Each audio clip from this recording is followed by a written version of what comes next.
This week on the Jock and Nerd podcast, we review the 2-episode premiere of the newest Star Wars show on Disney Plus, The Acolyte.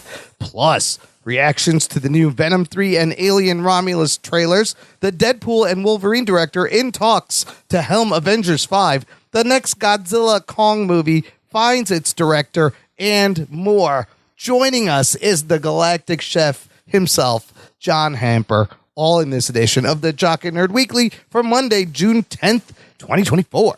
Hey, what's up? It's Taylor Gray, the voice of Ezra Bridger on Star Wars Rebels, and you're listening to the Jock and Nerd podcast. Let the cartoon begin. Check. Check one. All right. This is for all you fans out there. Let's give it up. Jock it, we nerd it. We funny, disturb it. We jock it, we nerd it.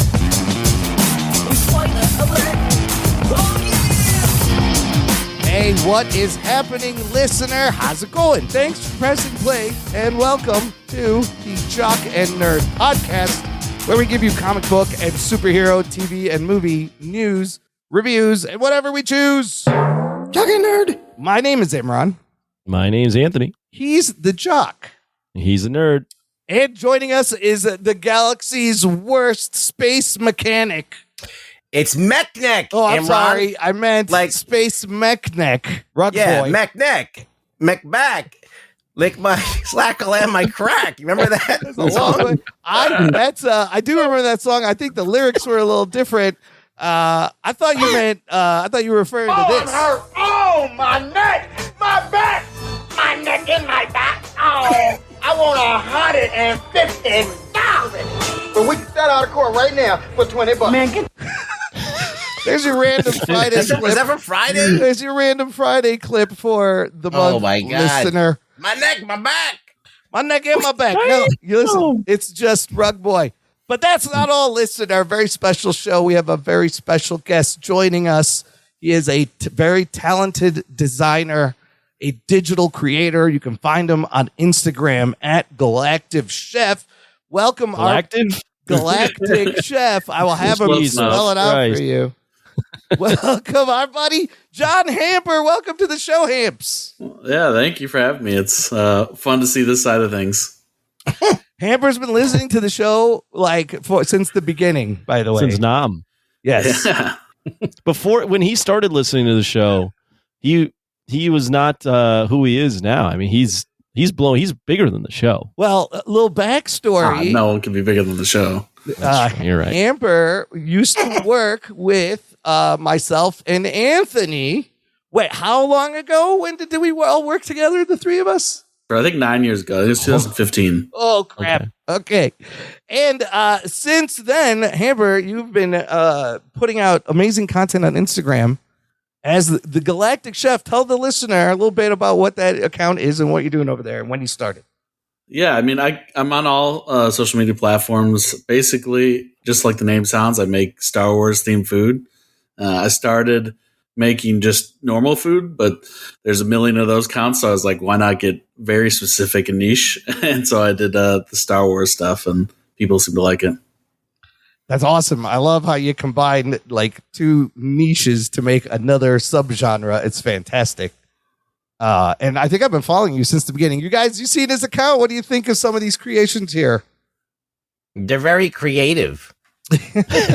I like the Star Chutery with a Han Solo in toast. That's great. Like a carbonite Han Solo, but it's impressed into the toast. I was looking at all these. I've been following you for a little bit now, and every time I look at these, I get really hungry. I'm just like, this is cool and all, but I want to eat this. Right now, I'm looking at the grilled cheese with Darth Vader. Darth Vader. That's one of my favorites. Yeah. That probably be one of my favorites. The Grogu waffle is also fantastic. I'm just hoping Disney doesn't sue me. No, it's fine. They don't care. This is all the food you've cooked. You've eaten it, right? Yeah. I always eat it. So is anything stuck out? You're like, wow, that looked good and it really tasted good, and or that looked really good but it tasted like shit. Yeah, I mean, I think a lot of it's not like overly tasteful. I more of like an artist than a actual cook. But like grilled cheese is always delicious, right? Grilled cheese you get is a little awesome. lava, a little Mustafar lava for yeah. tomato soup. It's so great and geeky. Check it out, listener. I'll put a link in the episode description. You've done a couple of local TV spots out in, where are you?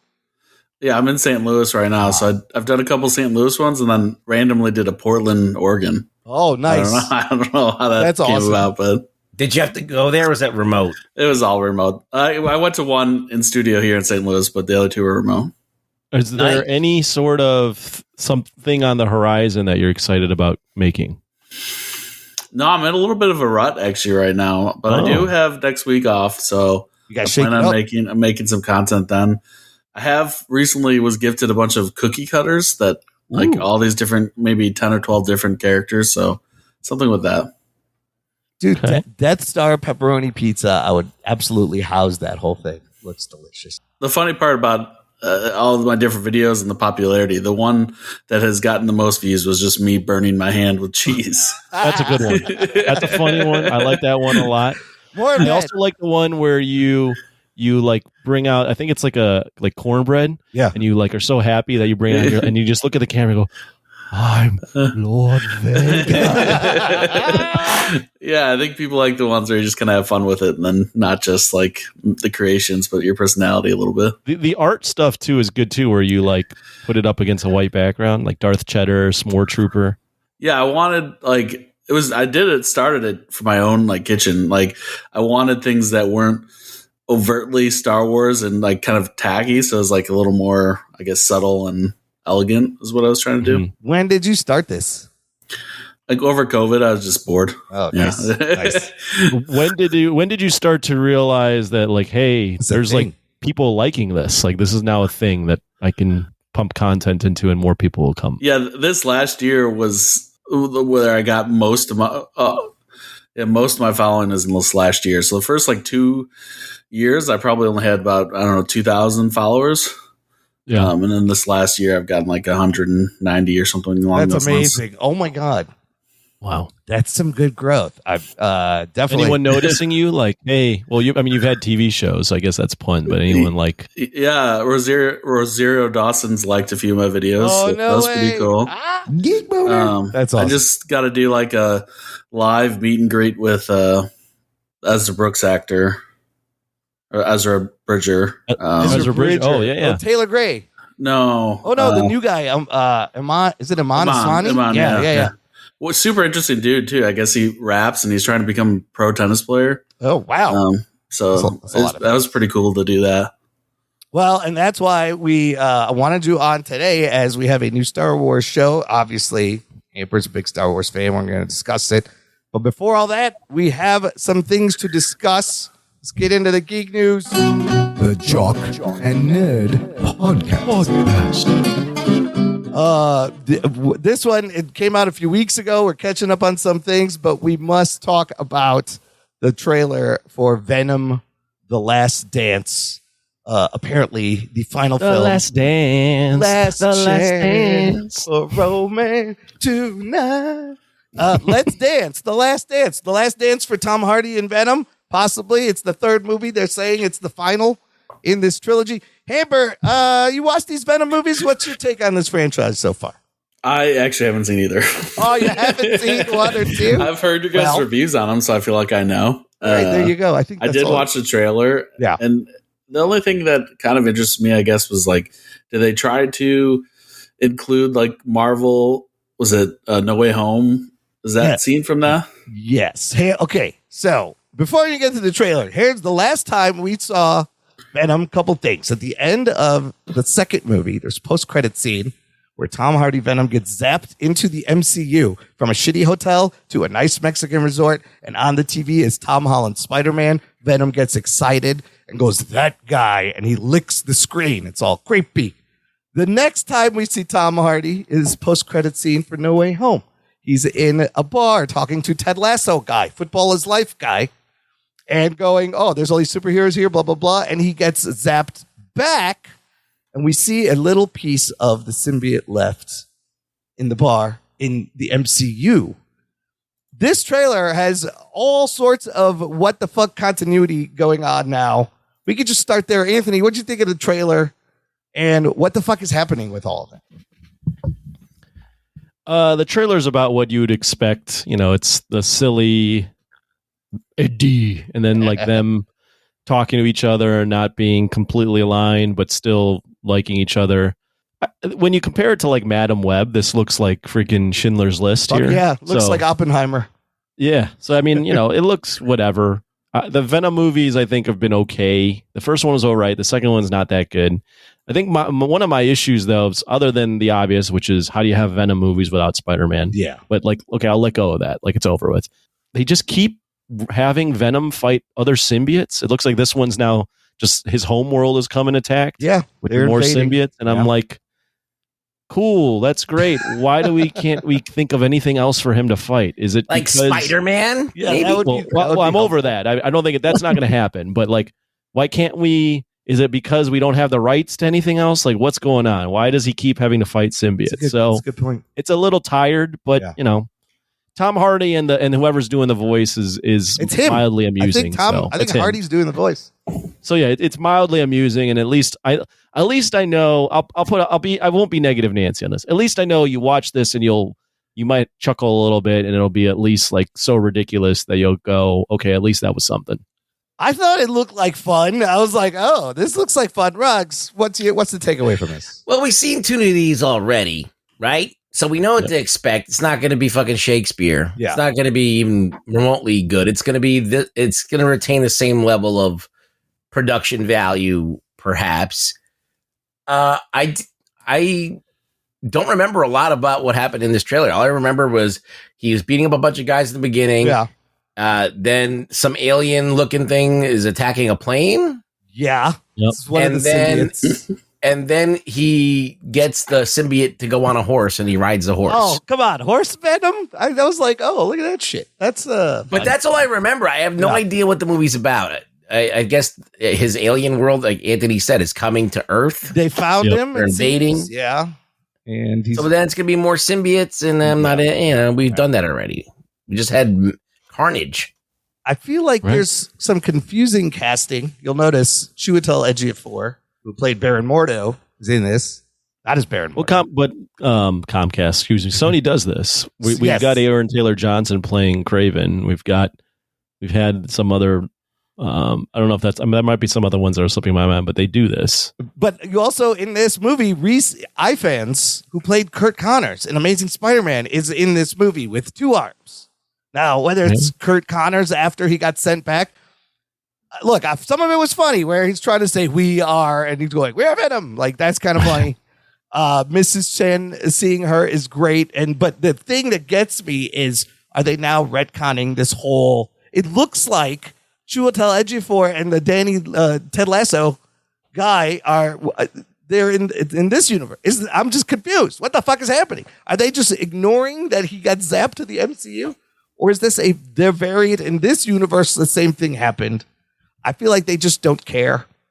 No, they don't care, right? And so, I was so confused. I think what happened is at the end of No Way Home, they thought this was they were going to be more ingrained in Marvel. Either Marvel was going to accept them, or like we read in the book, they thought they were getting Tom Holland back. I think that's what happened. So when that didn't happen the way they thought it would play out, that's why there's this weird thing where they tried to interact, but it's no longer mentioned anywhere. It's a Sony stuff because it didn't play out the way Sony thought it would. I mean, we had Michael Keaton in Morbius, and he's like... And that made no fucking sense. It's like, I think it's about Spider-Man, I think, or something is why I'm here. Like, made no sense. So, very confusing. Hamps, you have no... did you want to even see these movies? Do they peak anything?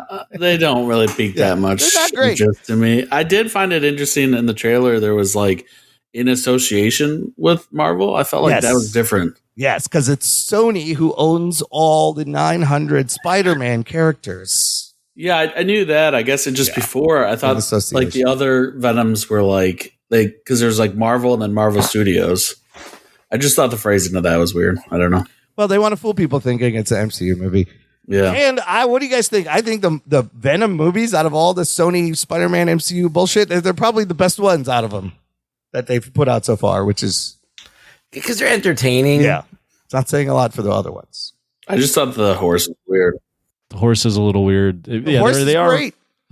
They at least have something to hang their hat on, and plus Venom's a character that everyone knows. But yeah, I mean, it's not like these movies are setting a very high bar. No. We will get to see it this October 2024. Listener, let us know what you thought of the trailer. Are you excited? Join our Facebook group. It's called Jock and Nerd Nation. Jock and Nerd. It's an exclusive closed group just for you. Get in there. Chop it up, as the kids say. I got then another. You snort it after you chop it up. You can if you want. Yeah. Sometimes it burns. It's okay. The Deadpool and Wolverine also put out a little short 1-minute thing for Best Friends Day hashtag. There's a little bit of extra footage in there. But the other news regarding the movie, it is officially rated R. Of course, we knew that was going to happen. It's official. And it will be 2 hours and 7 minutes long. The longest Deadpool movie yet. You guys take a look at this little 1-minute trailer. Hamper, how excited are you for this movie? This is going to save the box office this year. I'm convinced. Yeah, I'm excited for it. This is, I think, I haven't been really overly pumped for any Marvel stuff until I'd say this one. So looking forward to seeing what it's all about.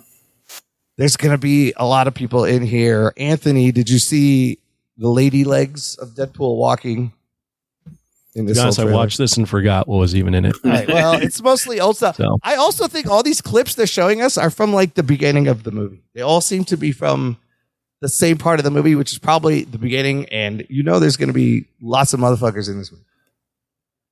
I noticed in one of the trailers, Deadpool was talking about the like cinematic universe. Is it going to be like, is it meta? Would it be called? Where like, he knows the movies are made.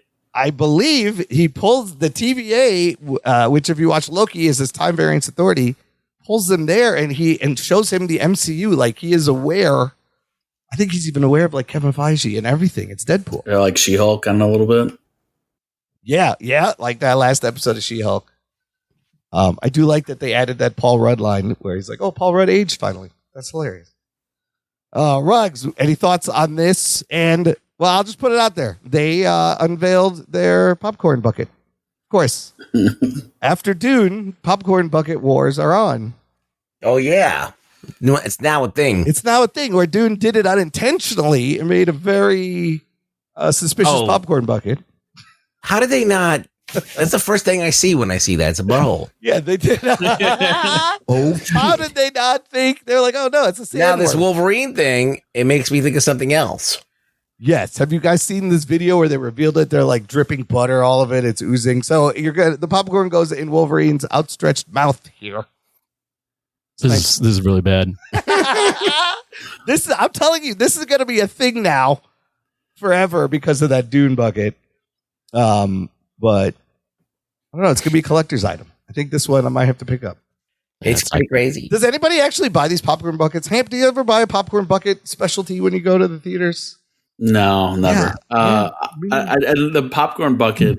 This is why I'm convinced that there should be just like every company should hire an internet troll and just be like, just check everything before we release stuff. Because I don't know how anybody did see that. I think people see it. They're just too scared to say anything because their boss likes it. Yeah. And then it just gets through and they're like, I told you, but I didn't say anything. Anyways, July 26th. It's coming soon. A little over a month away. I can't fucking wait for Deadpool and Wolverine. And you know what? I think the MCU also, or Kevin Feige, likes what Shawn Levy has done with this movie because this next news is regarding Avengers 5, and apparently, according to both Deadline and THR, Shawn Levy was talking to MCU to direct the next Avengers movie. Oh, really? Yes. He's also directing a couple episodes of Stranger Things Season 5. That's going to be coming out soon. But what do you guys think of Shawn Levy directing what they're also saying there may be upwards of 60 MCU characters in this movie, which is geek boner. That's great. But it tells me that's a lot. That's a lot. But that's why I think there's a lot of characters in Deadpool and Wolverine. It also tells me I think that they like what he's done. Michael Waldron's script is done apparently for the Avengers movie. I don't know what it's called. It's not going to be Avengers King Dynasty, but Anthony comment Shawn Levy to direct. I don't think I've ever seen a Shawn Levy film. Well, he did Free Guy, which is very. I thought it was a good Night movie. at the Museum. The Adam Project. Yeah. Yeah, no, I've never seen Real the Adam Steel. Project.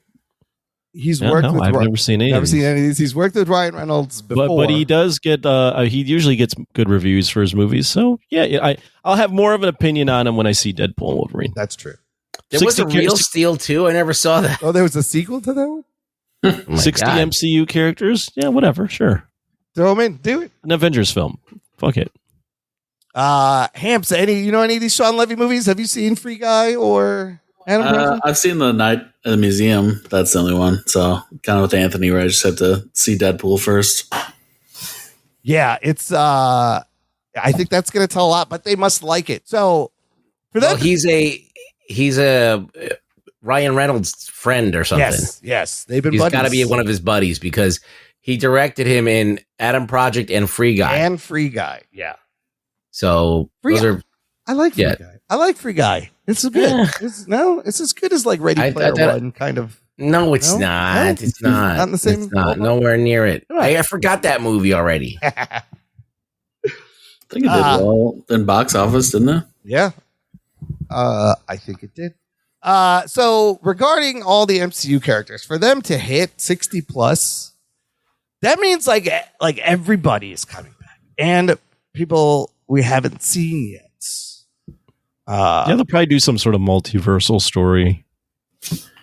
I mean, they literally have to get variants back of the dead ones. I'm saying everyone. I'm saying, from Tony Stark on, everybody has to come back. And then this Nerdist article, they try. I think that's their ambition. I don't know if that's going to happen. I don't know if they'll get everyone back. Plus, this Nerdist article that's kind of guessing the 60, you would have to include a bunch of X-Men, and whether that's the Fox X-Men coming back or new X-Men. But I think they could pull it off. I mean, Endgame had almost that many fucking people, I think. Yeah, it did. It's more about if they have a good story. I don't care how many characters you put in this. That is true. You can't rely on the gimmick of, hey, we got everyone coming back. I mean, that'll work to get people in the theater, but it's not going to make the movie have legs if they don't have an Endgame and an Infinity War where people were just enamored with also what was happening on screen. Yeah, it's going to be an interesting juggling act. And they also said it's going to be more of an ensemble film instead of having like a core group. So everybody, but man, I want to see that, do that. Okay, moving on. Another follow-up article a couple weeks ago. We talked about Giancarlo Esposito. Great guy. He's in everything. This dude's been acting since the 80s. Well, Anthony, we were just talking about how he's in Do the Right Thing when we were in Brooklyn.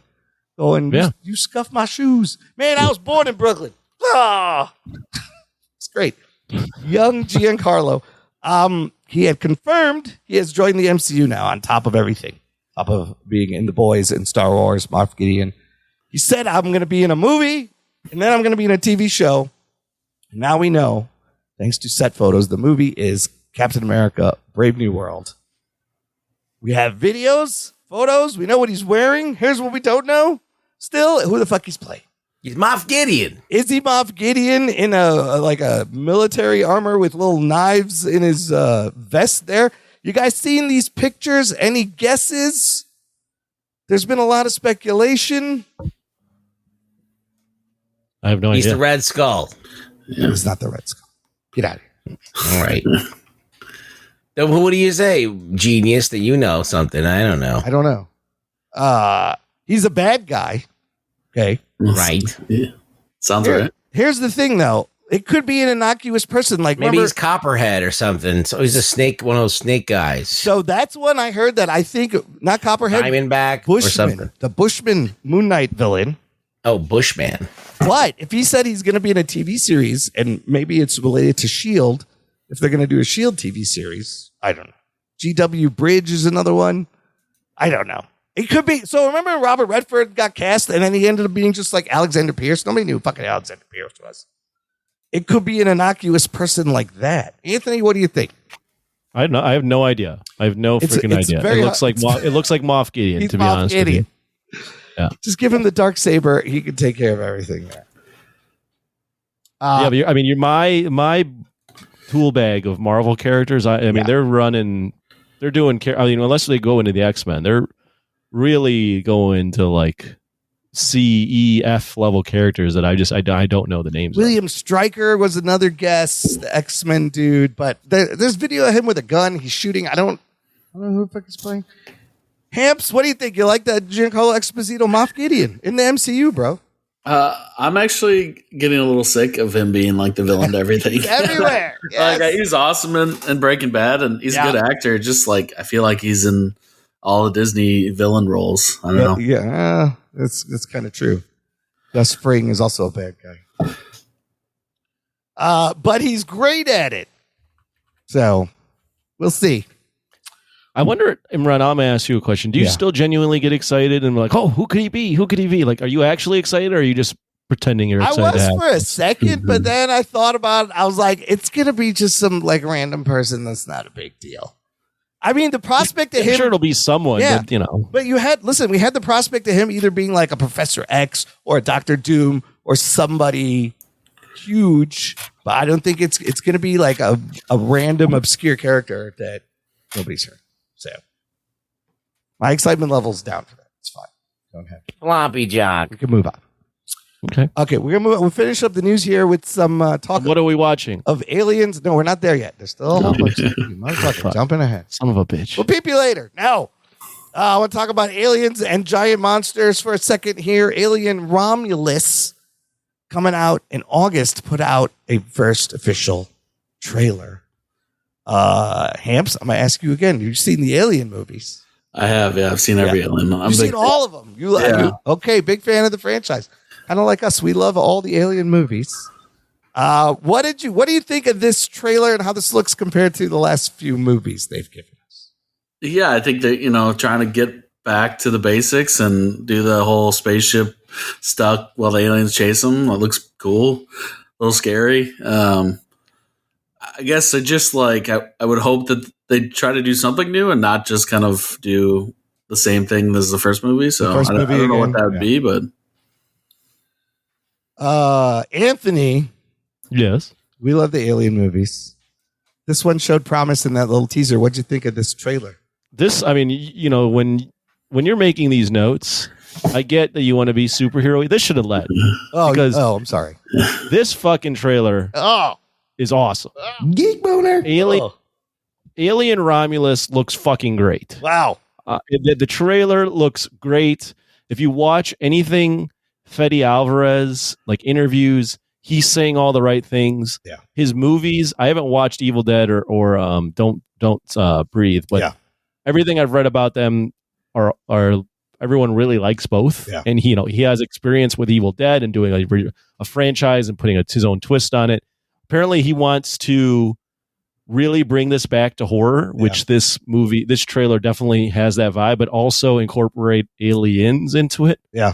Like kind of bridge the gap between a horror and action sci-fi movie. I like that. And I'm fully on board. Also, there's supposed to be a really gruesome death in this too. So everything about this fucking, it looks awesome. I mean, the mood of this, the way it's cut, the freaking no one in space will hear you, and you just cut to the girl screaming. Silent. The fucking allusion to Ripley in Alien 3 with the alien screaming in the lead character female's face. I don't know how I'm fucking pumped about this. This is my most anticipated movie of this year. Me too. You know what? In that shot where he holds the light behind his body and you see his rib cage and the thing. By the way, that's a woman. Yeah. That's a woman. That's fucking. That's wild. That looked great. I mean, the pounding sound, and then you realize it's an alien trying to get out of someone's chest. Yeah. I mean, come on. This is fucking awesome. Yeah. This looks great. I'm on board. You're right. I should have led with this because after I watched it, I was like, that looks fucking great. They haven't made a good alien movie since Aliens. Yes. In my opinion. Yes. But I think this one, I'm already banking that this is going to be good. This is going to be something that people are going to like. Rugs, is Aliens back? You think they can bring the It's very familiar territory. They're kind of sticking to the first movie, and that worked. Right? You had the claustrophobia of being on this ship. You have this limited crew. You're in a desolate space. You're dealing with a monster that is slipping in the shadows and attacking people. And then you add on top of that, you got these face huggers, and they're really kind of gross, and the way that they invade your face is very kind of gross and rapey. And so you have all of these things that are tugging at your like primal instincts, so they can really ramp it up in this movie. So it feels like everything Anthony said, and from just the tone of it, it looks like they're going to make a decent Alien film. I don't think it's going to be the best that you've ever seen, but I do think it's going to be a decent like Alien film that we could probably all rally behind. Let's see if it happens. Everything looks good. Looks great. I don't want to like get overexcited or put my expectations too high though. High. You could see like it looks like he's using a lot of practical effects. Everything's very tactile. He basically said that he wanted to shoot mostly. I mean, the way movies are made now, there are CGI. It just is what it is. But he said most of everything is on screen. Also, he said there's two ships. There's the Romulus and the Remus, and it's based on the old Greek myth of Rome. Yeah. And one ship is more built like how it feels like the old Nostromo from the Alien. Right. And then the other ship feels more like Aliens. Okay. Like that kind of feel. So he's like, I can tell this motherfucker's put a lot of thought in this. And apparently, like I said earlier, the Evil Dead remake that he made, even the old Evil Dead fans are like, that's a good spin on it. And I believe this is he's placing this between the first two movies, right? First two. Yeah. There's this like crew that's out and they like come across the ship and things go sideways. What was that term again for like a prequel, sequel, in-betweequel? In-betweequel. So dumb. It looks fucking awesome. It does look great. I don't know how you could look at both the teaser and this trailer and not go. Yeah. And we've got, totally different makers, but we're just coming off of what reinvigorated the Predator franchise with Prey. Yep. Like, it's possible. It's possible to bring back these fucking old movies and make them awesome again. It is surprising that they put out a good Predator movie before we could get a good Alien movie. Like, they beat him to the punch after trying to figure out what to do with it. Prey is great. They're going to give us more. Okay, last thing. Let's talk about Godzilla. Hamps, you into the Godzilla? I watched most of them. I saw -1. Oh, what do you think of -1? That was awesome. That's one of I think the best ones in my opinion. It's on Netflix now. I recently just watched it. I think yesterday. I just had it on again. It's really good. What about the legendary fucking cartoon that is Godzilla X Kong? I don't know anything about him. You haven't seen those? Did not watch the trailer. They are fun. Just 2 weeks ago, we talked about how the third Godzilla X Kong movie lost its director, Adam Wingard, who did the first two. Right. And Adam Wingard, the Godzilla X Kong actually is now the MonsterVerse's highest grossing movie. It's at $570 million. Oh, shit. Just beating out Kong Skull Island. So they're pulling it out of the theaters now, right? Because it came out on video and shit? I think the run has ended and its official final total, $570 million. So it did reach the highest grossing. Wow. It is the highest grossing. But they're not wasting any time. They have found a new director, announcing this dude. Grant Sputore. Or Sputor. Will now be directing, I don't know how you say his name, the next installment. He has done not a lot of movies. Sounds like a porn name. Grant. I like to Sputor all over the place. Get ready for the Sputor shot. It sounds like an Italian dish. Is the Sputore fresh today, my friend? No. It's always fresh, my friend. I need some more Parmesan on my Sputore. He has done one movie, I Am Mother, starring Hilary Swank. I watched it for everyone. For Netflix. Okay. Thanks for doing that for us. So, without getting into the movie, what do you think? Do you think he is a good choice? This is a rather... Well, I'll say this. I watched Your Next and The Guest when I heard of Wingard. Okay. And both of those movies were fun, but they weren't really well done. I Am Mother is very well done. Oh. I would say it is a tiny budget movie, and what he did with that small budget was actually pretty impressive. It's not -1 impressive, where they fucking made a big blockbuster, but he made this really small movie about robots and humans and basically kind of try to do what the creator did with Gareth Edwards. Yeah. And it's good. He's definitely got something. Okay. He's not a great director, but he's above average, I would say, for sure. And for sci-fi, I think he's got a pretty good handle on how to shoot things and make it serious. And he elicited good performances from the actors that he had. Okay. And so it's kind of like Gareth Evans. He's a very slow burner type, which is, I don't know if that's going to go well with picking up from Wingard, because Wingard's bombastic and moving the story at a very fast pace and cramming a bunch of stuff in there and lots of action. I think that he's more of a deliberate director. So it's going to be interesting. He's basically like, I would say, Gareth Edwards light. Oh, well, that's interesting. Or we'll see, maybe even better. I don't know. Well, so the question is, Anthony, which direction should they take the next movie? Since New Empire made $570 million, people love this over-the-top WWE crazy shit. Yeah, that's a good question. Oh, man, that's a tough one. I mean, I would love for them to take it a little bit more seriously and put a little bit more thought into it. You know, Godzilla X Kong I feel like that movie was made up as they went along. They were like, oh, we're here. What do we do now? Make something up. Okay, cool. We're in Hollow Earth. Yeah, that one. What can we do now? Let's make something up. Okay, cool. I'd like for them to think about this a little bit more, but you can't argue with the results. I don't think. Here's what I think. If they keep going down this cartoony road, yeah, I think that there is a law of diminishing returns, and I don't think I think that they struck lightning in a bottle with these last two. I don't think the audience is going to keep coming out for this type of stuff. Look at Transformers. I think they've squeezed exactly. That's a great Fast and Furious. You don't want to do that. They've squeezed the lemon pretty hard here, and I'm not sure there's any more lemonade to be made out of this lemon. So I think they probably should pivot. Well, okay, this is a very long explanation. I'm sorry, but I have to get into it. No interrupting. Okay. So okay, yes, they've gotten to this crazy place where you can do aliens and all crazy shit, and you can start doing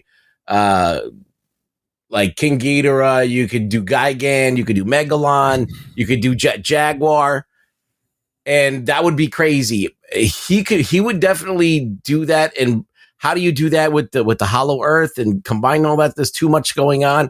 You need a very, very good writer to do that. And you have the guy who wrote Godzilla 2014 writing this movie. Oh, yeah. Now, I'm thinking that since he wrote 2014, it's going to be more like 2014 in tone. And I don't know which direction that you go from here, but it's going to be interesting. I feel like he could do a great Jet Jaguar thing because of I Am Mother and how he handled AI and robots and stuff. And it was very, very cool. So I feel like I would love to see his Jet Jaguar and, that whole idea. And maybe the technology that they use for Jet Jaguar, maybe that can allude to Gigan or something because he's a cyborg too, right? So I don't know what they're going to do. It's going to be really, I don't have no idea where they're going to go from here. So I'm interested for the first time because I thought it was going to be predictable with Wingard that he was going to go in the apeshit category. You know what? The only thing that they could do that would be maybe he could handle it and make it serious is do the smog monster. Imagine that. Like a message about pollution. I feel like for whatever reason, I don't know if it's just the deal they've made with Toho, but I feel like they don't have any access to any more Toho characters. And that's why they've been making up stuff. Yeah. Well, they got a boatload of money now. Yeah. They do. Also, do you keep Kong? They do. I don't know if those characters are any sort of draw. I think Yoshimitsu Banno was one of the guys who got Godzilla made here in the first place. So it'd be a good way to kind of close it out. But I don't know. The Kong movies have made the most money. Do you keep Kong? Everybody loves Kong. Of course. What do you think? You gotta keep Kong. They're gonna keep Kong in it. And then add all this other shit. The formula is Kong and Godzilla. That's what they figured out. Hey, so you a Godzilla guy or a Kong guy? What's that? Who do you like? I think Godzilla for sure. Oh, okay. Yeah. Get your laser beams. Yeah. Oh, atomic breath, but yeah. Sometimes it's blue and the spikes jump up. But at least they got a director and they're not wasting time, right? They're going to want to capitalize on They're this. They're going to pump this out until it's the fucking teeth is purple. That's for sure. Well, it's already pink, so they're getting close. All right. That is a good spot to take a break here, listener. We're going to play some promos, come back, talk about the latest Star Wars show, The Acolyte, right after this. After these messages, we'll be right back. Transmission commencing. This is Wookiee Radio. Translated for the Wookiee impaired. I like that Wookiee. Your hosts, Ken, Derek, and Mike, bring you the latest news and commentary from the far reaches of the galaxy. Hold it. Hold it. I said hold it. Subscribe today on iTunes and Stitcher. I just assumed it's a Wookiee. Start listening today, and remember, the Force will be with you, always. Attention podcast listeners and YouTube watchers. I'm Logan, the host of Mostly Superheroes, a weekly pursuit for the world's best stories with an emphasis on live-action superhero stuff. Every week, join me, PC Mike, The Giggler, Scotty Scoop, and Carrie as we talk MCU, DCU, books, TV, movies, and more. MostlySuperheroes.com is where you want to be. Watch us on YouTube, listen where you get your podcast, and we'll see you Sunday on Patreon. Enjoy the rest of the show. Jock and Nerd.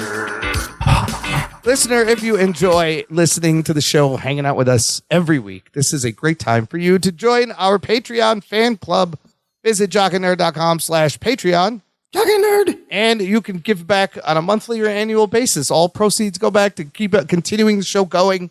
When you become a kind of a producer, it's a lot of fun. There's stuff you get, like access to an exclusive podcast feed where the shows come out early. There's bonus content this week, very special bonus content. You will find a bonus episode about our New York City trip. We did a little recap just for our Patreon members. Lots of fun to listen to. You can also join us on our monthly Discord hangout. This month it will be June 20th, 2024, 8 p.m. Central Time. And there's a tier. You can pick any movie for us to watch and review. There's a t-shirt tier. Lots of fun stuff over jockandnerd.com/Patreon. Check it out. Okay, we are going to be reviewing the first two episodes of the latest Star Wars Disney Plus show called The Acolyte. So before I give the spoilers, I want to get a baseline of John Hamper's Star Wars love. It's very important to establish a baseline. Basically how it goes here. Hamper, did you listen to the show? I think Rug Boy is like the biggest Star Wars fan. And then I think it's followed by me. And then Anthony, we literally have forced to watch Star Wars things. So it's a lot of fun to hear his explanation. Is it though?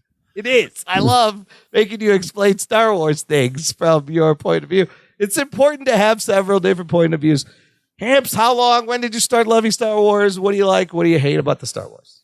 I liked it ever since a kid. I remember having the original trilogy on tape and had like a cool box.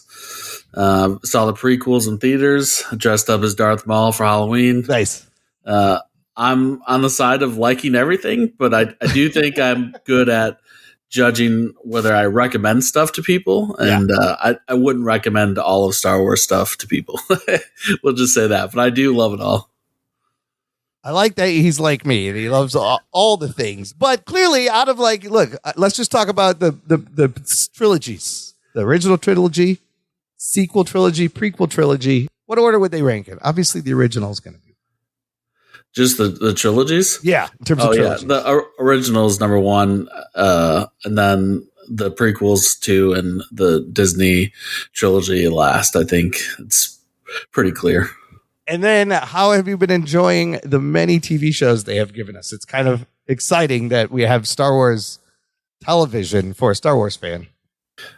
For the most part, I think it's been great. I think maybe too much content, but I mean, Disney Plus is just trying to fill their catalogs. I like it as a Star Wars fan, but I know that people are like, I can get a good feel from average fans are getting a little sick of, I think, Marvel and Star Wars. There's a little bit of fatigue here and there you can feel. Well, okay, let me just ask then what your favorite Disney Plus Star Wars show right now.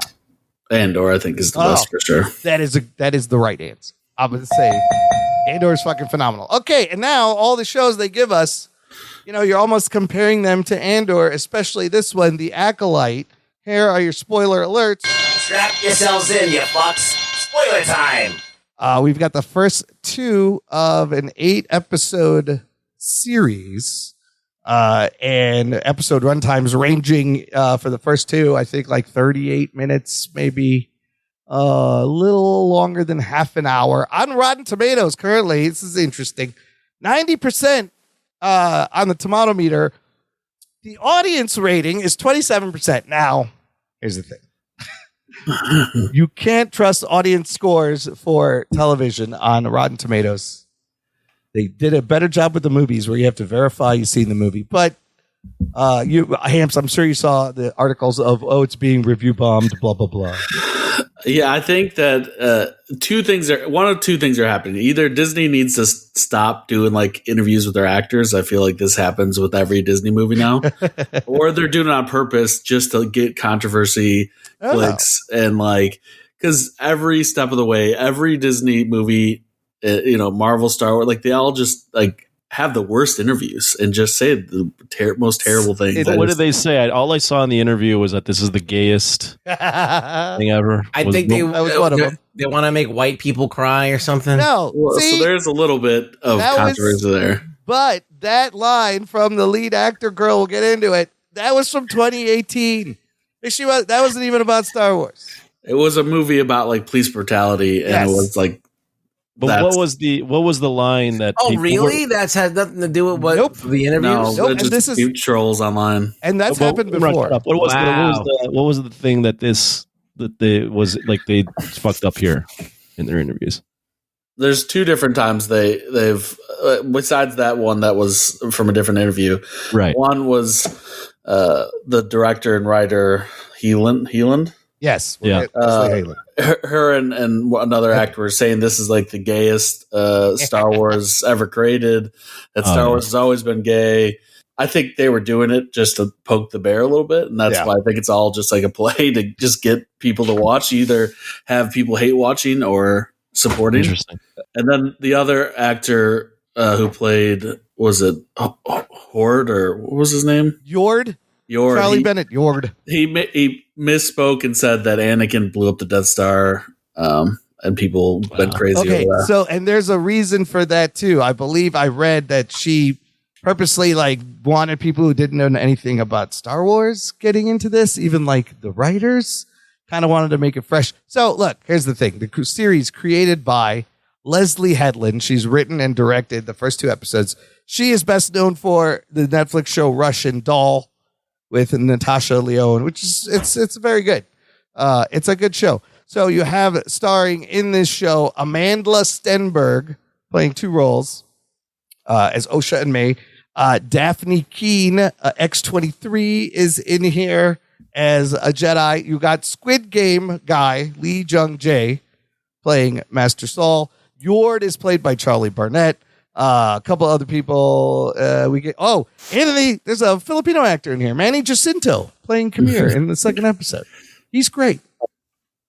Oh, okay. Yeah. I'm not like you where you're not going to instantly be his number 1 fan because he's also Filipino. Not following him on Instagram? Come on. And then Carrie Ann Moss in the trailers as Master Indara. Didn't even notice that this guy was Filipino. Yeah, he's Canadian Filipino. Oh, diverse cast, though, right away. I'm just saying. Very diverse. Yes. Let's do Anthony. Really? You're going to start with me? You're the guest. You're going to start with me. It's always funny to start with. Let's start with... Well, okay. No, we got to start with... You want to tell us what's going on, Anthony? Just explain what happens in the first 2 episodes, and briefly, if you can. I just want to hear it. It's always fun. Well, I guess this is set before all the Luke Skywalker bullshit happened. Yes. When there is no evil empire. Correct.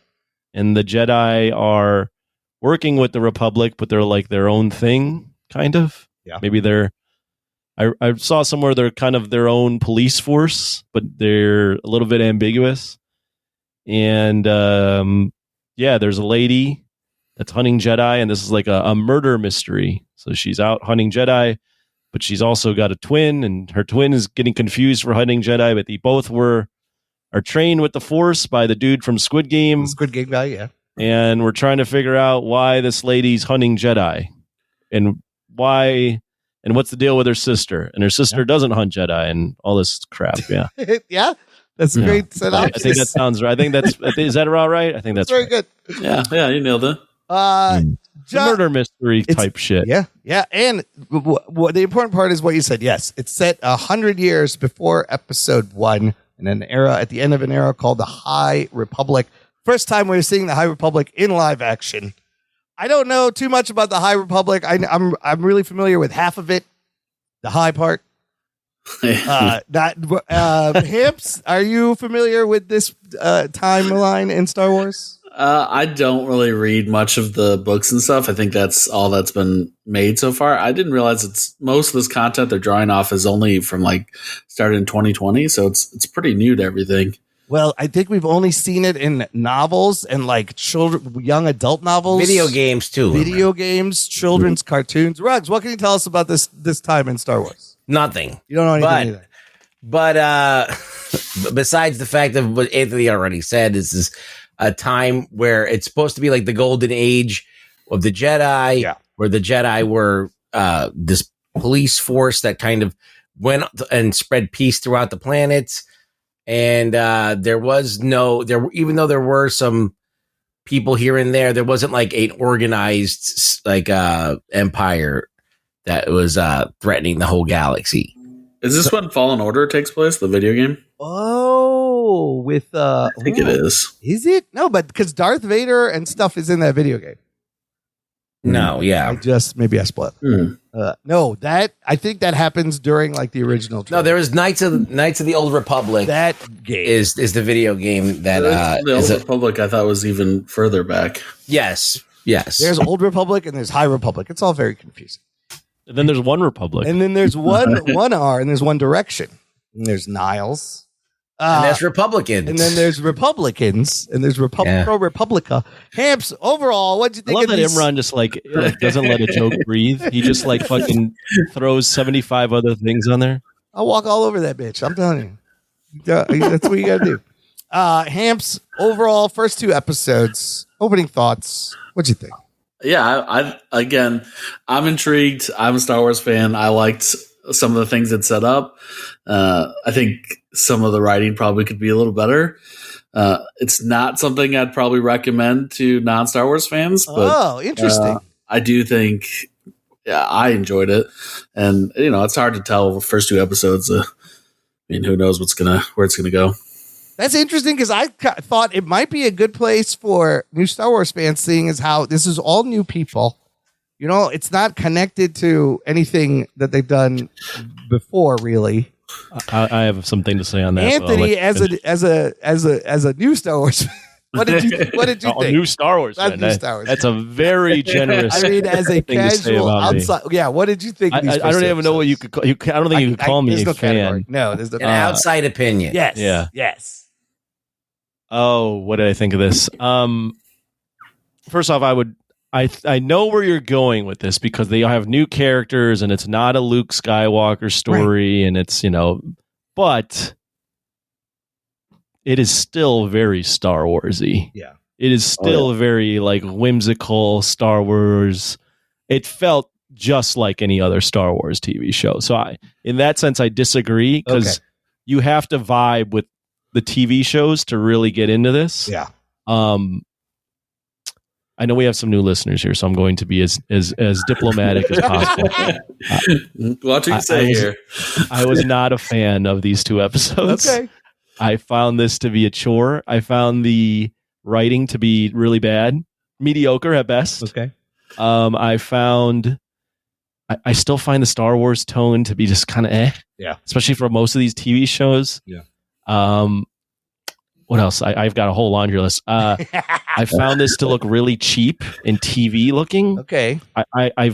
Like it almost makes me yearn, and I hate to say this, but it makes me yearn for some of the visuals in like J.J. Abrams type stuff, where they're like in oceans and fighting. Like that stuff looks epic, and this looks just so small. Yeah, and it's looked like this for a while, other than like Andor. Furthermore, I'm going to go on a little bit of a side tangent here. I'm all about, as I'm somewhat of a minority, I'm all about like giving other people opportunity and all that stuff. But I feel like Star Wars just like throws these things out there and uses that as their crutch for like, hey, we're doing this, but we're just putting out super average content.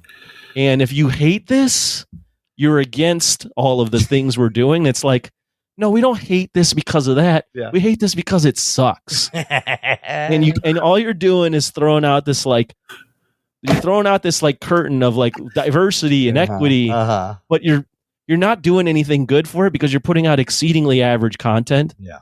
And disguising it on the veil of if you hate this, you hate all the other stuff. That's my rant on that. And to piggyback on that, there is a somewhat predictability about it now, where like there's no surprises because they're sticking to this formula so much that it's kind of like become a parody of itself. Yep. Now, my opinion of the show, not that you asked me, but I'm going to tell you. I was going to ask you, so go ahead. You're next. I think I'm not as down on it as Anthony is. I feel like it's doing what it's supposed to do in a Kathleen Kennedy spirited way. Yeah. And that's what we've been getting. You know, it's a very average show. I don't think it's exceedingly bad. Now, I do think some of the writing could, like, it mystifies me where this word mechneck, which is stupid, and it doesn't work. It's like trying to make fetch happen. It's not going to happen. And it just sounds like it's too forced. Number two is this whole thing of like, we captured the person and then we just put them on some weird freighter. Yeah, transport ship and don't go with them. Yeah, like, like someone's hunting Jedi, you don't take them back to Coruscant. Like, I don't know. That's just terrible writing. I'm sorry, but yeah. Can I throw into just some terrible thing? Like, in my opinion, terrible. Like, you've got these twins, right? The whole crux is these twins that have been separated for how long? I don't know. Yet they decide, like, they're still wearing the same hairstyle with the same exact line. How did they do it? Come on. And then you capture the one girl. She's like, they think she's guilty. The Squid Game guy thinks she's guilty. And then she just goes, no, it's not me. And he goes, okay, I believe you. And it's just like, all of a sudden now he believes her. Yeah. There's just like no, like, there's no vetting of any of this. Like, everyone's just taking the word of this like fucking alien in a bar. It's just so poorly written. And the fact that she survives a plane crash, like a ship crash, just by strapping in there. She put a seatbelt on. That's why she survived. You got to put the seatbelt on.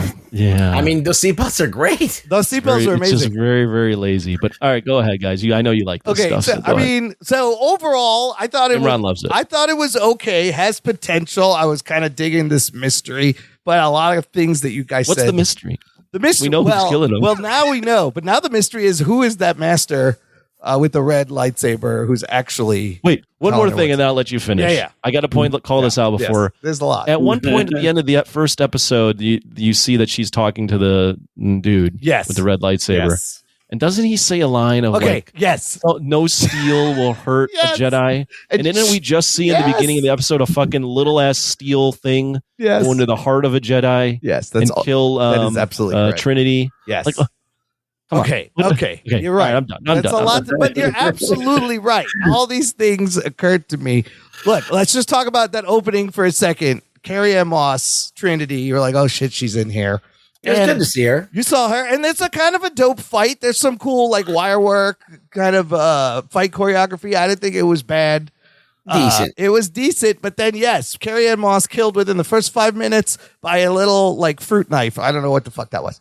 But she did get stabbed in the heart. Now, however, didn't we not see Sabine Wren get impaled with a lightsaber and survive that shit? She didn't get stabbed in the heart, though. She got stabbed in like the side. That is correct. It wasn't in the heart. But it would fuse her. It would fuse her intestines together. Yes, a lightsaber. What is that? Like 45,000 degrees and or some shit. She'd start puking her own shit at that point. Maybe she shouldn't have survived. There's nowhere for it to go. And Ruggs knows from experience. Yes. Yeah, I do that on daily. But Indara stabbed in the heart and just dies.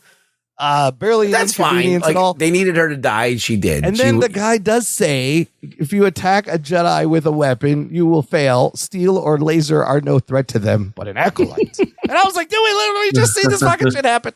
What are you saying? Okay, so then the other big thing that was one thing that got real quick. Wasn't that like I kind of took that line as more like a metaphor, like they're taking down the Jedi, like not individual Jedi, but like you need an acolyte to take down like the order. Yeah, I mean, he was kind of saying you got to kill the idea and turn everyone against the Jedi, right? Kill the dream is that what was he my says. impression. Yeah, but he did use how those do you words. feel about that? How do you feel about that? The whole crux of the show is about exposing how bad the Jedi are. Like, I don't know. I feel like that the Jedi should be like a sacred order, and that they should be like the one good thing. And now you're going to expose them as being, deconstruct them into being bad. It's like making Superman kill someone by snapping their neck, isn't it? It's the same thing. Yeah, I agree. I don't love that they do that, but it's definitely what's trendy. Kind of like Cobra Kai and all that of kind of flipping things on the head of how you see things. Yeah, but then it becomes a parody. Everyone's doing it, and it's just weird. I guess it's unoriginal thinking. That's all.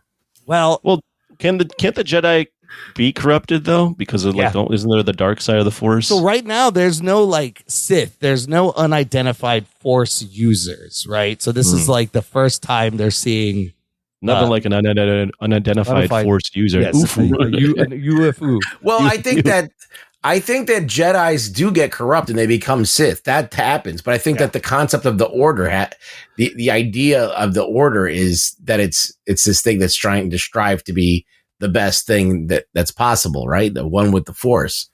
So I don't know. It's weird. And I think in today's world, the idea of being a Jedi and not having relationships because you want to be able to be available to everyone, and kind of like what they used to do with priests. You'd have to like forego like earthly things and just work for for God. Yeah. So it has a lot of parallels to that, and everybody looks down on that now. So I think that it's cool to like, now let's flip it and deconstruct it. Oh, that's what they're doing. I mean, we do know eventually, like the Jedi, because of the working with the Empire, it all kind of crumbles because they're trying to do what they want and they don't have any autonomy. I mean, they got gold robes and shit, so they seem to be doing okay right now. I can't wait to see a bunch of them. I liked that the different like Jedis on the different planets kind of dressed slightly different. Yeah, we're gonna get a Wookiee Jedi, which is also gonna be crazy. Okay, so that one thing about Trinity was all buzz. The second thing everybody was all kind of got crazy about is the scene where she's fixing the ship, and a part of it shorts out, and there's a fire in space. There's a fire in space, and she uses an extinguisher to put it out. Now, do I have to remind people that like there's always been explosions and sounds in space in Star Wars? I thought that was silly. People got upset about fire in space because it's not a documentary. No. Yeah, it was just, I think people just look, there's plenty you could pick apart with this, but that was just like a weird. I didn't really notice that when I only heard about it afterwards. Yeah, with the fire in space. Yeah. Yeah, because at this point, I'm like, the shit exploding in space all the time. I mean, the Death Star exploded. There was a big fucking fireball. Whatever. Yeah, There's a ton of fire. And it's like, it's a show about the Force and like lightsabers, and people then want to bring in science. Instead of narrating the first two episodes, because I know everyone wants to do that, I'm going to just take it over. Yes. Hamps, why don't you recommend this? I'd be curious to see. You're the guest. You said you like it, but why wouldn't you recommend it? Yeah, I think I just have like, I think a good view of like, I know what I like, but I just don't think it's very palatable to non-Star Wars fans. I think. In what way? I think that there's just like I agree with you. Yeah, a lot of different planets, characters. I just don't think it's the most well written thing, so people are gonna find that to be annoying. It just at times probably moved along a little slow. Yes. I just don't think it's gonna capture people who aren't already like have a base of fandom. Okay. Yeah, that makes sense because I was enjoying all the aliens in the multiple locations. There are a lot of names that are just thrown out there, but some of them are existing canon characters. But if you're not into Star Wars, I don't know how much you're going to enjoy all these new aliens and locations. I'm kind of like with Star Wars, similar to I am with Godzilla. I'll watch every shitty Godzilla movie, even that fucking anime that made no sense that they had. Yeah. I'll watch it. Yeah. I'll watch it, and I'll make time to watch it. And I'll even try and watch it and try a second time to try to understand what the fuck they were doing. And that's how I feel about Star Wars. I feel like I love the universe. I love all this because you can really go a lot of places with Star Wars. You can get Andor, but there's all this stuff. You have Force users. You have aliens, and aliens can have real cool abilities. You have these cyborgs. You have tech. You have all of this stuff that you can do. So you can really go anywhere. You have animals, you have dragons and shit. You can do anything. Yeah. So it is like a world where literally anything can happen. You could have any kind of show here. You could have a military show. You could have a fantastic show. You could have a show where fucking there's all Ewoks and shit. Like you can really do anything. And I think that the fact that there's a sandbox to play with and we're just getting this very lukewarm attempts, like these kind of mediocre like parodies of itself almost, that I feel disappointed in it, but I'm still like, I'm up to see what they can do because they can really go anywhere. And I'm always interested to see Star Wars. So I don't know. I love it and hate it at the same time. Yeah. Hamps, what do you like about it? Give us something good. So I did enjoy all the different planets. I felt like they added a lot more aliens. I thought the overall aesthetic I enjoyed. I think it was the kind of the detail of you can really see the progress in like technology. So they're kind of like right now at the kind of the beginning of this like era, and then in the prequels, you could see how they built on it, and then the original movies it kind of went back because you're following the Rebels. So I enjoyed the progression of some of the sets.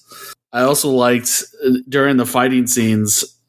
May used kind of the Force at times to do other moves, and I thought that was kind of cool that we haven't really seen much hand-to-hand fighting in Star Wars. And so there's like one the beginning when they were fighting that like she stopped the hand with the knife trying to stab her, but then like she used the momentum of her other hand to catch the knife and then almost stab her. And then when she was fighting Soul at the end, like he Force stopped her kick, and then she used that leverage to try to kick him with the other foot. I just thought it was kind of interesting. They tried to add a little different take. I did like the fight scenes. I like Saul being kind of like, he's got his arms down. He's just dodging, and she's always reaching for the lightsaber with both of them. I thought that was an interesting detail. Yeah, I don't really understand why she was doing that because when she killed Carrie-Anne Moss, like she didn't grab the lightsaber; she just left it there. So I don't really understand. She walked away. Yeah, so she kills 2 Jedi, right? The second one, Master Torben, who is floating in a force bubble. He reminds me. You seen those guys on the street that do that like yogi floating illusion with the cane? Yeah.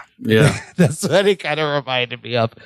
But for some, wait, while you're doing that, real quick before you go on, you just gotta love the line where she goes to Carrie-Anne Moss, just approaches her in a bar and goes, "Attack me with everything you got." No, that's dope. That's badass. You don't like that? Yeah, no, it's terrible. Who fucking talks like that? Nobody. People in Star Wars. You're not from. And just like gets into a fight pose right away with someone me, bro. It is a little bit. It is a little bit. It's cheesy. It's just bad. Yeah. Well, I feel like it has something to do with like she's not supposed to use a weapon and has to get him mad or something. As how her master. They don't explain it. It's weird. I don't mind it that much. It is pretty bad though when you think about it. Wouldn't you just get the character mad so they attacked you? Yeah. If someone came up to you and Ron and said, "Hey, attack me with everything you got," you'd be pretty confused, right? Yeah, yeah. They do start laughing at her right away, and then Trinity looks over. I didn't expect her to die so quickly. She's probably arguably the biggest actress in this show. Right? How much of a check? I mean, you got to think she shows up in like flashbacks or something. She's got to because they're alluding to some kind of conspiracy, right? Yeah. Otherwise, what kind of check did you have to write for her to play for 10 minutes? So that was minutes on screen. That was my first question. It seemed kind of ballsy for them to kill her in the first 5 minutes to get your attention. It's not ballsy if they can't afford her. Yeah, but then the overall mystery is right. We find out that May actually burned down the village with that Osha is a twin sister and her family, and that these 4 Jedi that she's hunting had something to do with it. Something happened because Torben. He just fucking willingly drinks poison. He hasn't said anything in God knows how long. And she's like, you can either kill yourself or let me do it for you. And for some reason he starts talking and she didn't even have to fight him. He just took the fucking Bunta poison. I thought that was crazy. So now I'm like, what the fuck? That's the mystery. What the fuck happened? Saul was there and we see the Wookiee Jedi. That was kind of cool on another planet, seeing a Wookiee Jedi. I can't wait for that. But I did it all for the Wookiee. I guess he played the Wookiee in Solo too. Yes, same actor played the Wookiee in Solo. So that's essentially she's hunting down all these Jedi. And she has to kill one without any weapons, right? Yes, which I think that was Torben. I think that counted because she just used. I don't think that counted. No, she used poison. I thought that was the one. That's a kind of a weapon. Yeah, I think she has to kill one, without anything. See, I think Saul was so sure she was dead. I feel like maybe they tried to kill May when she was a kid.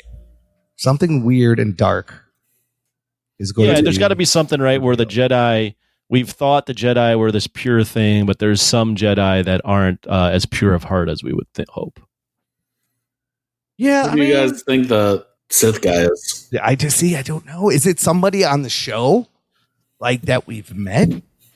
I've heard people say Omir. Kamir. That's the Filipino dude. Yeah, him. He recited the Sith Lord. Peace is a lie. That's like the Sith Lord mantra. Oh, that is okay. So that is the speculation. I mean, just compare. I'm sorry, I have to do this. Sorry for all the Star Wars. Andor. But just compare. Yeah, compare the murder mystery in this and the investigation that's being the way it's handled here versus the way Andor's murder investigation is handled. Like one, is drawn out. It's very treated like an adult. You get different points of view, different viewpoints, different angles to this. Whereas this one is just like, oh, I'm innocent. Okay. We're going to let you go. And we caught you, but we're going to put you in this ship because you're a criminal, but you're not a valuable criminal, even though you've killed a Jedi. Why is one written so infantile and the other one same company? Yeah. Is written like it's for adults. Tony Gilroy. That's the reason. Tony Gilroy knows the good shit. Wait, so anyone that's not Tony Gilroy is just stupid and writes for fucking children? No. Well. And what is this? So here's the other thing. We're only 2 episodes in, so I guess it could get better, but it's not a good.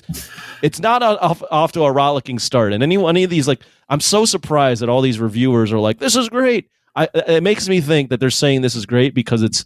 What I mentioned earlier, where it's just we have to talk about this in glowing terms because of diversity. Yeah, because you can't if you critique it, then you're automatically thrust into another camp. Even if you're just being completely, honest. You're just being pragmatic about it. You're like the story is a little bit weak, and it's kind of laughable that they're making these things so easy to poke holes through. And these supposed to be this thing they've been working on for such a long time. So it's weird.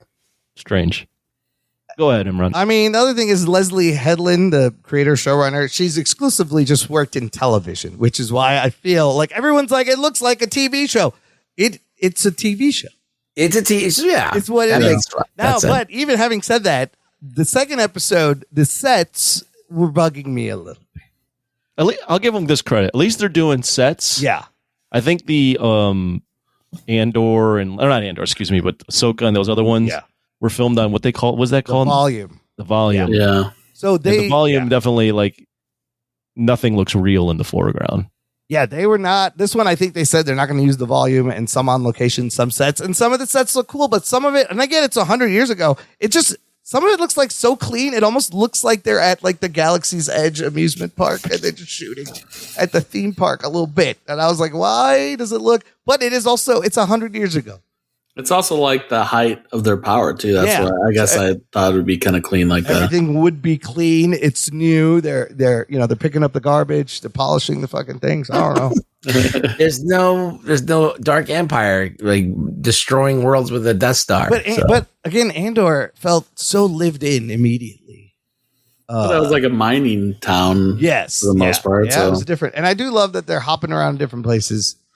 And the other thing that bugs me, and I think this is the real big difference between this and Andor, is Andor has proper episodic television writing. The episodes are long enough, near an hour, that you get like a 3-act structure within the episode. They did like 3 or 4 episode arcs. This, again, they're too short, and it just ends in the middle and then it just starts again, and it's very jarring. It also feels like these episodes have limited runtime, yet they're still stretched out. Yeah, it's doing that thing where you're like, that's it, and like, but then you're in the middle, and you're like, oh, all this momentum we had is just halted for some reason. Is Daphne Keane the person with the white hair? Yes, with the white face and the red eye makeup. Her name is Jackie. She's got little spikes in her head. She is Saul's current Padawan. I think that they're. Yeah, you barely recognize her. What do you guys think is Squid Game guy? This is his first English speaking role. I thought which one is Daphne Keane? She's the one that's white face and red eye makeup and spikes. Oh yeah. With all the other Jedi, there's Jackie and Yord and that other girl. Yord is the funniest name. Yord, he's yording.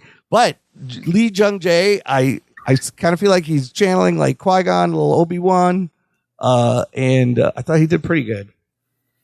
I like Saul. Yeah, I think he was my favorite out of everybody. Right? I thought he definitely gave off the vibe. Right. That. I thought he's all right. He's just got a bad script, but all right. Sorry. It's crazy that he learned English just for this role. Yeah. Oh, did he? Yeah. Oh, good for him. Yeah. That is good. But he pulls it off. And then who is some of the? Yeah, Yord is funny.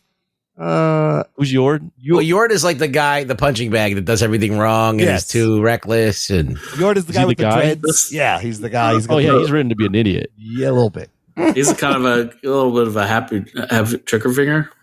He pulls out his lightsaber really fast. He's eager. Every time. Yeah. He's got a yellow lightsaber. I'm not. He's rare. the one that's like, oh, she's a criminal for sure. No, but then he turns. Remember when she finds the body? He's like, no, she didn't do it. I saw her.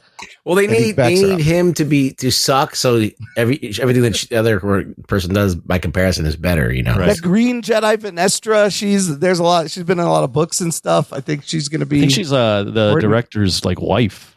Oh, possibly. Yeah, Leslie Headland. I used to take that for my herpes. You can also take that. Yes, it's next to the Ozempic. You'll find Venestra. Yeah. Here's a question I wrote down, and this is for Hamper. And I know he likes everything, but I'm still going to ask. Yeah. Like, are you happy with this, man? Are you happy with? Are you happy with the stream of mediocrity you keep getting? Yeah, I think I am. Yeah. Okay. Good. Yeah, I just like new Star Wars, new content. Yeah, that's the thing. I mean, don't you wish that you were getting like more Andor and less Ahsoka in this? And I liked Ahsoka. See, but I think that you're putting your baggage in there with. He's a fan. He he wants to hang out in that world no matter what it is. That's true. Yeah. But you're like begrudgingly getting into this. You're analyzing like, why am I wasting my time in this world? They're not really making it appetizing for me. So I understand your point of view too. Yeah. So it's.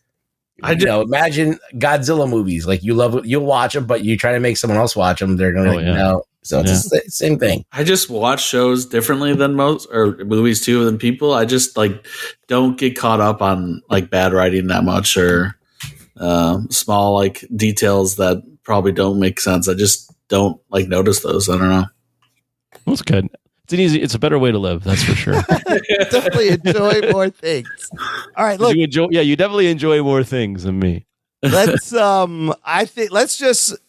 rate these first 2 episodes real quick. God. And as a start, all of these shows also, they always start pretty good and then they kind of fall apart towards the end sometimes.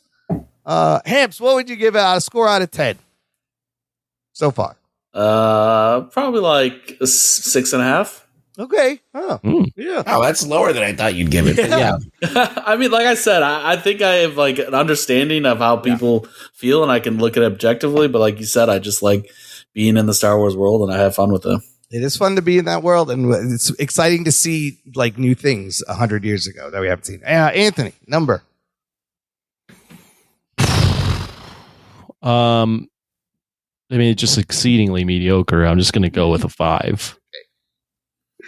Okay. I don't even know if I want to like it. Well, I'm going to make you watch. That might be like my bias here because I'm so like on Star Wars. But, Andor was good. I'll give you my baseline. Andor was really good, and I liked the first 2 Mandalorian seasons. Yeah.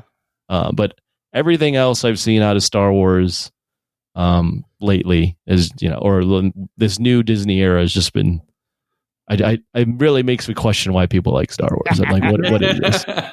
What am I doing here? Rugs. As I said before, Star Wars is a great sandbox. They have so much potential. They're not getting close to that potential. They're kind of squandering it a lot. The series is a 5.5 at best to me. Who knows, though? It's early on. Yeah. Maybe it could get better, or if it gets worse, oh no.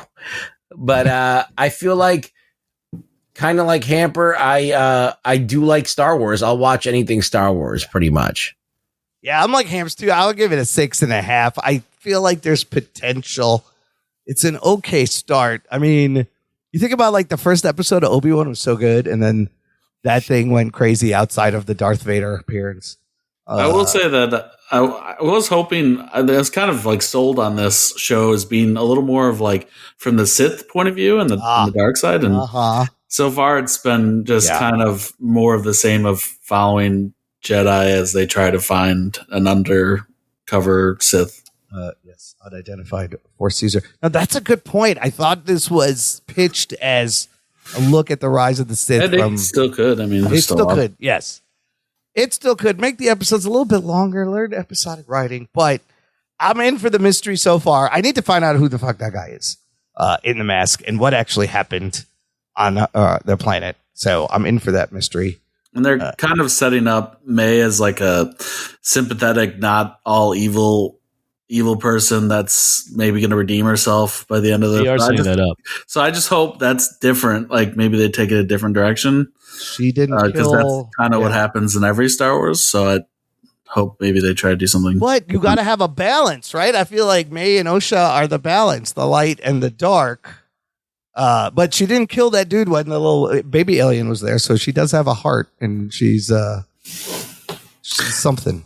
Yeah, well, I mean, but like there's Darth Vader and Kylo Ren, like they eventually went over, so there wasn't balance there. That's true. All right, yeah, that's good. Okay, wait, we're not done. We're gonna find out what our listeners thought about the show in News from the Nation. It's time for news from the nation. It's time for news from the nation.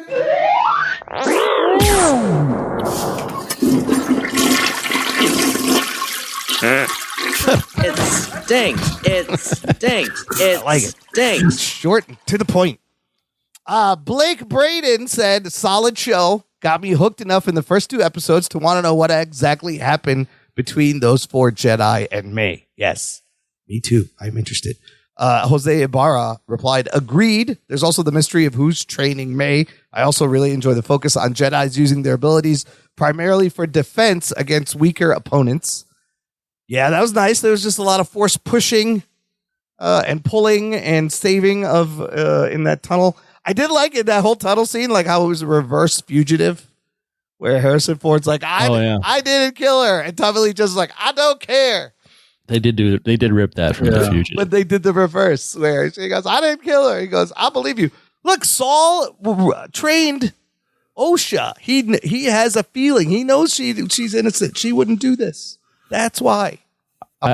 I do love that they tried to like make them twins. Yeah. But then they casted 2 kids that don't look like each other. The young versions, did they not look like each other? No. Get the fuck out. That's like, oh, y'all look alike. Yeah. That's not at all. They don't look at all alike. Watch the thing again and be like, there's no chance they're twins. They just as lazy ass casting. They couldn't find any twins. One seemed taller than the other also. I don't know. And the fact that they both have hairstyles it's quite a coincidence. Quite a coincidence. Justin Zwerder says, another Star Trek show? Pass. He's just trolling. Adam Morris, who's a big Star Wars fan, said, I dug it quite a bit. Too bad the first twist that she had a twin was talked about in interviews, but I like the cast, the premise, and they found a kind of a good balance with the visuals between the squeaky clean world of the prequels and the lived-in world of the originals. We'll see if they hang on to a good story here. I hope so. Cool to see a bunch of Jedi out doing stuff too, not just sitting in a massive chamber on Coruscant being ignorant dickheads and sending Obi-Wan to solve all their problems. LOL. I can't wait for that scene where there's all the Jedi with the lightsabers you see in the trailer just fucking rushing that dude. Like, that's what I'm here for. Show me that. Kyle Salazar says, did anyone else think Carrie Ann Moss's character was going to have a larger role in this and not be killed in the first 5 minutes of the first episode? Yeah. It was either a brilliant fucking thing or there's got to be flashbacks. They got to explain what happened. Yeah. They can't. There's no way, right? I was like. Seems like a lot of people liked it. Yeah. She seemed cool. She was just being Trinity. Great. Okay. We finish up here like we do with What Are We Watching? Real quick, too, though. I did roll my eyes a little bit when they had to say, I have a bad feeling about this. So they throw in, may the force be with you. Fine. I have a bad feeling about this. I get what they're trying to do, but it seems a little forced. They're trying to because of the force. No, because Han Solo says that. I'm just fucking around. Just throwing these lines. They include it in almost every movie. It's in every movie. So somebody hasn't got their hand cut off yet, have they? Yeah, well, maybe that. Hamper. Give me what's the last thing you watched you really like? Give me a recommendation. Shorzy, I've been watching hockey. Yeah, the creator of Letterkenny. Ken Letterkenny. Kenny, yeah. Hockey show, funny, quick-witted. Yeah, I've been really liking it. I've heard that's really good. I want to check it out. I kind of love that humor. Okay. Anthony, you been watching anything? There's a show on the Roku channel called Fight Inc. And it's like 3 episodes. It's like a behind the scenes documentary on the UFC. Oh, it's good. Things are. Yeah, I liked it. I love the UFC, so of course. Who has the Roku channel? You have a Roku, then you have the Roku channel. Yeah, that's the only way. That was the Weird Al. Was that on Roku? Weird Al documentary? Yes, the Weird Al. Yeah, that movie with Daniel Radcliffe, which I still want to see. I heard it's good. I really enjoyed it. That was a Roku original, I believe. That was interesting. Okay. Ruggs, what do you got? Well, I told you I watched I Am Mother. Yes. And I gave you my quick review of that. I also watched Bad Boys for Life. Oh, Bad Boys 3. I watched that recently, too. Yes, I watched that, and that was actually good. Right? Isn't it kind of a good movie? It was surprisingly good. It was like not great, but it was solid. It was solid. If you're going to watch a Bad Boys movie, this is a Bad Boys movie. There's a lot of like, yeah, we're going to do it one more time. Yeah. All of the lines, all they reprise a lot of quotes from the other movies. And there was a little interesting twist in there. And they leave it open at the end. So I want to see what happens next. The action was pretty dope. I thought the story was good. Do you think it's better than the first one?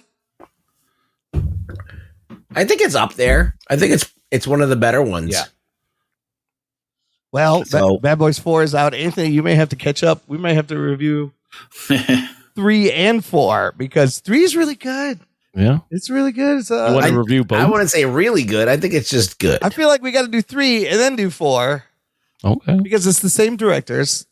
And we'll talk about 4 opened actually $56 million. That's the biggest box office I've heard in a while. And these are the guys that had that Batgirl film shelved also. And so now they just opened big for, I forget who makes it, Sony, Universal. But I heard 4 is pretty good too. So yeah, Bad Boys I think is on Hulu. Yes, it is. So you can watch that on Hulu. I also watched The Gentleman, which is on Netflix, and it now is a series. Yeah, what is this?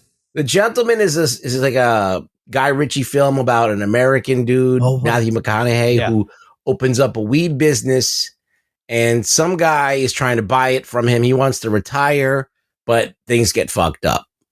And, hilarity ensues. Not, I don't know about hilarity, but, shit ensues. It's just a typical Guy Ritchie, like Lock, Stock, 2 Smoking Barrels. Him like in that frame. It's a little bit tamer than those other movies, but I think it's still fun to watch. You know who's in this? Now, Giancarlo Esposito. He's in everything. Is he a villain? Yeah. Well, the series. I don't know. I watched the movie. Oh, you watched the movie. He's in the series. There's a movie and there's a series. The series is it's also a Guy Ritchie thing, so I might check the series out too after watching. Okay. And then I watched Dracula Untold because I felt like watching a Dracula movie. I think that's also on Netflix. Who plays Dracula in that one? What's that one? Luke Evans. Luke Evans, who some people said he was a pretty good Dracula. He should have had the fucking thick ass mustache. That I would have loved the big stash on that guy. But it's not bad. It's not great. It's watchable. It's kind of a superhero story, and it's like a Ghost Rider-ish type. He makes a deal with the devil so he can protect his people, and then he becomes the thing that he fears the most, which is a vampire. Oh, this is the one written by the guys who wrote Morbius and Madam Web also. Yeah, so good track record. Yes. But I watched it and it was all right. So it's got to be better than Dominic Purcell as Drake in Blake. Yes, Trinity. it's way better than that. Still not the best. I like Francis Ford Coppola's Dracula the best. That is great. And yes, but they do a lot of bat things in this. A lot of batty things. Oh, good. It's I'm partial to Bela Lugosi. Oh, the original. Lugosi was great. I watched a couple of things. I'll be quick about it. Don't worry. On Peacock, season 2 of like an amazing show, one of my favorite shows in the last few years, We Are Lady Parts, is out. If you haven't seen this, it is about, it takes place in London. It's about an all-female Muslim punk rock band. And they're half-an-hour episodes, short seasons, 6 episodes each. They pack a lot in these 6 episodes. But it is a show dealing with like specific cultural Muslim women problems. I've never seen any other show deal with topics like this. It's amazing. It's so good. What are those problems? So, for example, in the second season, one of the members of the band is this black woman, and she goes to have her hair done, and the lady makes nice braids. And now she has a conflict where the lady's like, we're black women, our braids are a part of us, and she always wears a headscarf. So she's like, I think I want to not wear my headscarf. And she's worried what her daughter's going to think, what the community's going to think, what her family's going to think. Meanwhile, there's a one of them's gay, and and her girlfriend's trying to force her to come out to her parents, and she's not ready. The Pakistani girl is into white boys and kisses one and freaks out, and she thinks she's going to hell.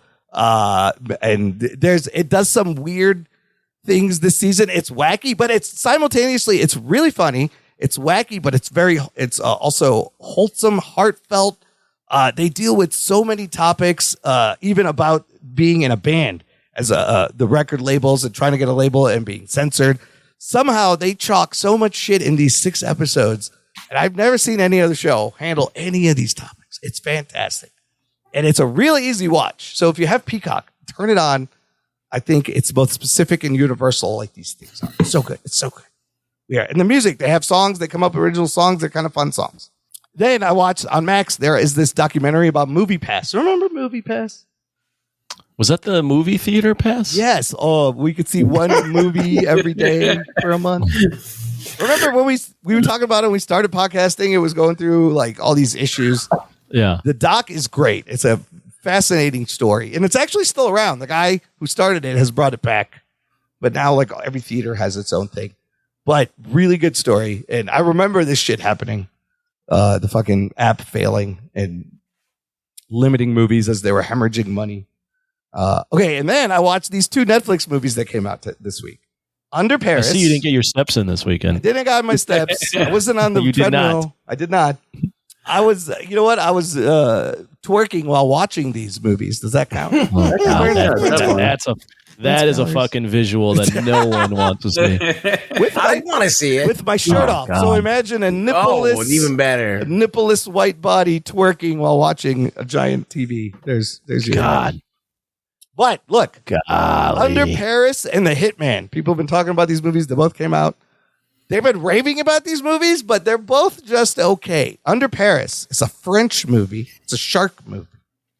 A shark ends up in the Seine River. Le Shark. Le Shark is in Le River. It's entirely in French. A lot of people saying best shark movie since Jaws. I think that's a little bit of hyperbole. It's okay. What other shark movies are there? Well, there's like Deep Blue Sea. There's Deep Impact. You got like The Meg. Deep Impact? Not Deep Impact. I meant Deep Blue Sea. No, there's Shallow Water. There's another Sharknado. one. There's Sharknado. There's a lot of shark movies. Santa Jaws. There's a lot of shark movies. If you, I mean, there's a lot of shark movies. There's not a lot of good shark movies. Isn't there a bunch of shark attacks right now happening? Like on Florida? I think so.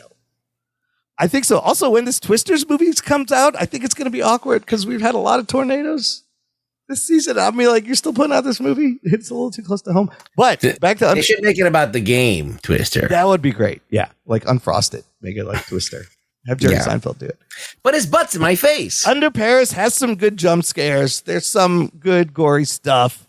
Essentially, the story is there's this lady. She's exploring this garbage island in the middle of the ocean, and her whole team gets eaten by the shark that they've been tracking. The shark's gotten very big. Cut to 3 years later, the shark is in the Seine River, and they're holding the triathlon in Paris. So the mayor's trying to get them to take care of the shark. But there's some cool shots of like the catacombs under Paris, and people hilariously just fall in the water and get eaten and shit. Funnily enough, I just saw a story in actual Paris for the Olympics. The mayor and the president, they want to swim in the Seine River. They want to use the river as part of the things. And they're both like, yeah, we'll swim in it. And apparently that river is fucking filthy as shit. So I thought that was interesting. This movie came out and they're actually planning on swimming in this fucking nasty river. It's not. So yeah, the river's got tons of shit in there. This got sewage and waste, and they just dump shit in their river. It's not clean. But if you like shark movies, it's okay. It's decent. And then The Hitman is like a weird comedy, rom-com, maybe action movie. There's not a lot of action with Glenn Powell, who's in everything, and Adriana Arjona.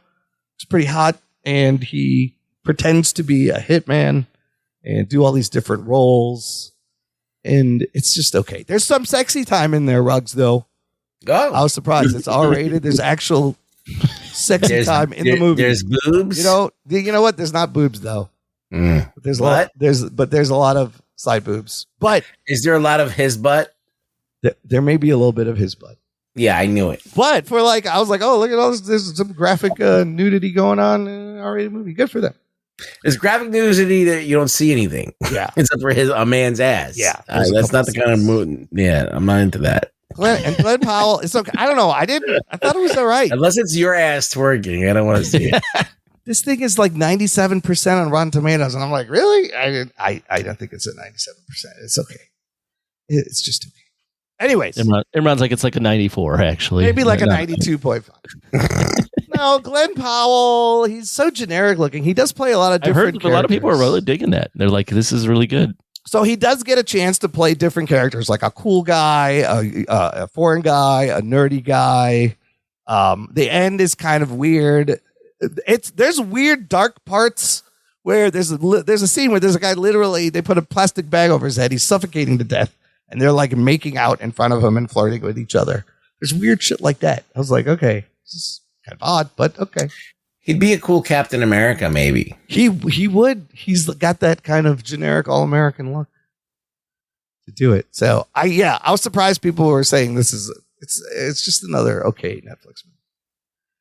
Not up there with the best. Anyways, that's it for this week. Next week, fellas, we got a lot going on television. The Boys season 4. First 3 episodes this Friday, June 13th. Ooh. Also, that following Sunday, Hot D is back. House of the Dragon, season 2.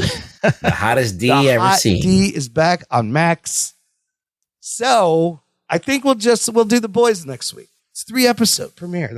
We should do The Boys and House of D. Oh, you want to do Hot D too? Okay. Yeah. Why not? You know he's going to watch it. Yeah. We might as well. We're going to watch them. We might as well do the premieres, and then we'll nightcap with them later on in the. Yes. Speaking of which, Hamper, Anthony, I'm going to make you watch the rest of the Acolyte because Hamper, I want you to come back. Oh, fuck you! When the show ends. I don't know if I'm going to. I'm going to be honest with you. I did hear rumors that this next episode is going to really piss people off. Yeah, there's something about episode 3 that people were like, either they said this is the best episode, or they're like, this is the episode that breaks fucking Star Wars. It's something I think that might mess with like how the Force works or something. Yeah, I heard that too. So I'm very curious. You can't make me. I will not. I don't know if I what? When it ends, fuck you. We'll have Hamper on, and we'll talk about it while you sit there. You have to watch it twice. Okay, we'll sort that out. But John, Hamper, thank you so much for hanging out. I definitely want you to return with your Star Wars thoughts. Tell the listener where they can find you. What do you want them to do? Any social platform, Galactic Chef. So pretty simple. I'll have that link in the episode description, listener. Ruggs, where can the people find you? The Pipples can find me on X at Rugboy Show. Yes, Anthony, where can the people find you? Watching Star Wars, I hope. Where can the Pitbulls find you? Where can the Pitbulls find you? You should. All I'll say is listen. If you're a Patreon listener, listen to our New York recap. How about that? Yeah. It's a fun time. Sign up for the exclusive content. All that stuff you can find on our website or in the episode description of this episode. Most important thing you can do, listener, share the show. Spread it out there. Share it with a friend. Text, post, spread the geekery. Thank you for listening to the Jock and Nerd Podcast. My name is Imran. My name's Anthony. He's the Jock. He's the nerd. We'll pip you next time. I fucking loved it. This is crazy. This is crazy. This is crazy. This thing, I offered you a chance to be a cop, and you blew it. Sometimes it may be good, sometimes it may be shit. Jock and Nerd. Oh, I'm hurt. Oh, my neck, my back, my neck and my back. Oh, I want $150,000. But we can start out of court right now for $20. Man, get your punk ass up. It ain't even wet over here.